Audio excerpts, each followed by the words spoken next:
Kalau boleh tahu Bapak udah mendirikan atau adanya galeri batik ini dari sejak kapan Pak? Rumah Batik Jawa Timur ini didirikan tahun Mei 2008. Itu didirikan oleh Ibu Vega Ismail. Saya adalah penerusnya, anak ketujuh dari Ibu Vega Ismail. Dipegang saya dari 2012. Akan tetapi kalau ibu saya ini udah generasi kedua dari pembatik dari Pamekasan Madura. Jadi saya generasi ketiga pembatiknya. Tapi kalau di rumah batik saya generasi kedua. Jadi berarti memang ibaratnya keluarga Bapak ini sudah mengarah ke batik dari sebelum generasi-generasi sebelumnya itu berarti ya Pak? Iya, karena turunan pembatik. Jadi di Pamekasan itu banyak sekali kampung-kampung batik di sana. Dan ibu saya salah satunya. Yang dari nenek saya juga udah ngebatik. Ya, ibu saya ngebatik dan aktif menjual batiknya. Kalau nenek saya itu lebih ngebatik jalan-jalan jual, akan tetapi biasanya dihadiahkan kepada orang yang tersayang. Kalau ini kan ibaratnya awalnya kan nenek Bapak ini ya, cuman tidak menjual gitu. Terus lalu ibu Bapak menginisiasi untuk bagaimana kalau misalnya kita buat rumah batik gitu. Iya. Alasannya kalau boleh tahu apa ya Pak? Motivasinya gitu Pak? Iya, jadi ibu saya ini adalah dari SD, SMP, SMA sampai kuliah dia aktivis. Dia ikut Kamikapi dan lain ya. Jadi jiwa untuk golongannya itu sangat tinggi sekali. Ibu saya itu ikut dalam organisasi ATBB dulu. ATBB itu Asosiasi Tenun Batik Bordir Jawa Timur. Ibu saya sering ke pemerintahan Jawa Timur dan menyuarakan bahwa batik ini di Jawa Timur banyak loh pembatiknya. Kenapa pemerintah nggak angkat jadi satu lokasi? Nah itu dari ide ibu saya. Ibu saya juga bersuara ke asosiasi, bersuara ke Biro Perekonomian, bersuara ke dinas-dinas yang lain yang Jawa Timur. Mereka sangat senang terhadap ide ibu saya.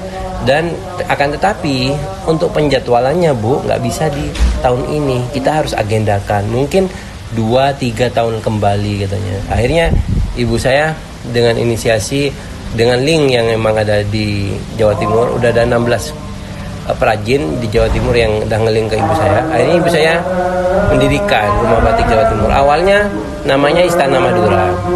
Terus ada didukung oleh pemerintahan juga Jawa Timur. Terus waktu itu gubernurnya Pak Imam Mutomo juga berkenan untuk mengesahkan. Akhirnya terbentuklah Rumah Batik Jawa Timur.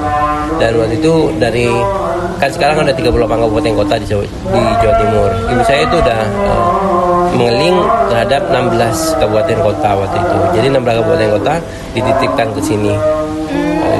Akan tetapi tahun 2000 setelah dipegang saya melihat berbeda konsep lagi. Perbedaannya dari segi apa? Perbedaannya saya melihat pemerintahan sudah memunculkan galeri-galeri batik di Jawa Timur. Ada di Juanda, galeri batik belum. Terus ada juga di Kedonggoro punya itu. Dan itu teman-teman lebih mengarahkan ke sana semua. Jadi saya lebih menonjolkan produk saya dan produk keluarga saya dan produk Surabaya sekarang. Dan makanya saya juga munculkan Rumah Batik Suramadu.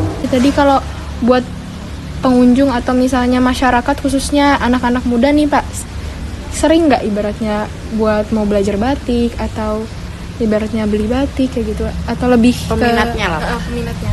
Ya, kami juga di sini membuka untuk umum, siapapun boleh ke sini.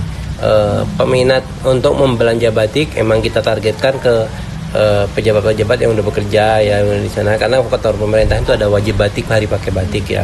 Hari batik hari apa ya? Ada yang Kamis, Jumat, Sabtu ya. Dan itu target pasar kami ke situ ya. Terus kalau ke anak-anak sekolah, kita lebih concern ke pengadaan bahan-bahan batiknya. Jadi kalau mereka ada tugas dari sekolah, kan sekarang di sekolah juga kerajinan batik juga digalakkan. Tugas di sekolah kita bisa suplai ke gurunya, ke muridnya. Dan kita juga bisa membantu mahasiswa atau orang yang mau menyelesaikan batiknya di sini, mengambil paket batik atau pendampingan atau mau lomba ya. Terus kita juga banyak kedatangan tamu dari turis asing juga yang ingin belajar budaya Indonesia. Itu dari mancanegara banyak banget udah. dan kita pernah kerjasama sama Kementerian Luar Negeri untuk belajar budaya. Dulu ada BSBI, dia dibiayai oleh pemerintah selama 3 bulan dari 11 negara, dan dia tiap tahun buat 3 bulan belajar. Setiap tahun ada, tapi sekarang sudah diganti ke beasiswa merdeka ya. Jadi kita juga kedatangan juga dari mahasiswa yang dari luar pulau juga. Berarti tapi kalau untuk ibaratnya menurut Bapak ya Pak, mahasiswa atau golongan muda, kalangan muda itu tertarik terhadap batik itu kurang atau bagaimana menurut Bapak, atau lumayan? Kalau yang tertarik kepada batik itu pertama adalah yang mereka yang emang sudah memiliki gaji pertama ya. Dan yang kedua adalah mereka yang terikat terhadap ada hari batik, wajib hari batik. Ya. Terus kalau yang mahasiswa ke bawah itu lebih ke gurunya atau pengadaan barangnya, karena mereka juga kadang ada seragam batik. Ya, jadi lebih ke situnya. Jadi kalau untuk mahasiswa ini saya harapkan kayak kalian ini mengerti proses pembuatannya dan mencoba membuat, dan kalian juga mewawancarai agar apa? Agar kecintaan terhadap batik itu tumbuh, dan minimal kalian sudah paham, oh proses membatik ini begini loh ya.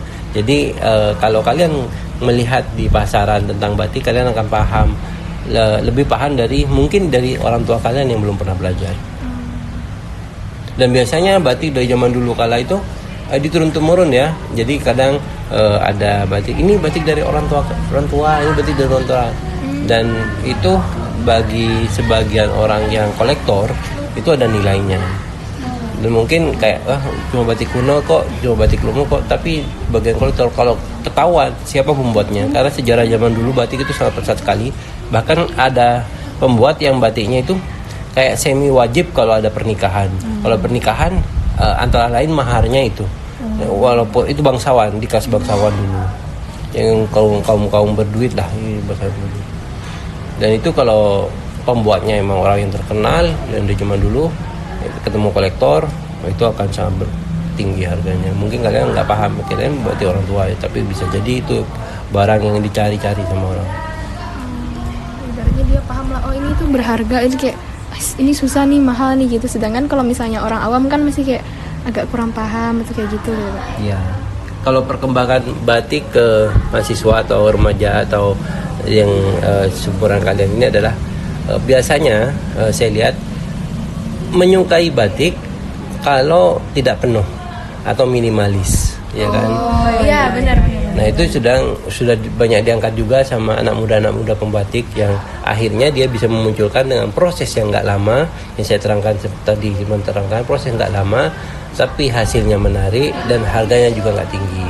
Nah itu mulai berkembang di bidang itu juga, mulai berkembang. Tapi saya tetap background saya adalah batik penuh dengan proses batik secara yang zaman dulu kala, proses klasik, dan harganya emang standar premiumnya mulai dari 500.000.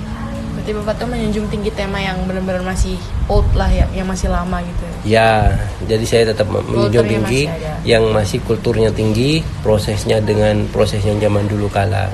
Dan saya juga menghargai perkembangan batik saat ini. Dan saya juga tergolong di Asosiasi Perajin Batik Jawa Timur. Sebagai panitianya di situ. Nah, kalau misalnya balik lagi kayak ke penjualan, terus juga kunjungan itu, misalnya kalau dalam rentang waktu 1 tahun nih Pak, kira-kira paling rame itu ada nggak Pak? Kayak paling rame ini bulan-bulan kayak gini nih, bulan-bulan awal tahun atau tengah tahun, ada gitu atau ya standar aja gitu? Tentunya hari batik ya, kita ada lonjakan permintaan pengajaran, peralatan bahan dan batik-batik ya, hari batik. Yang kedua, jadwal masuk sekolah untuk pengadaan seragam sekolah kayak gitu. Atau yang ketiga bisa gara-gara ini kunjungan dari luar negeri juga.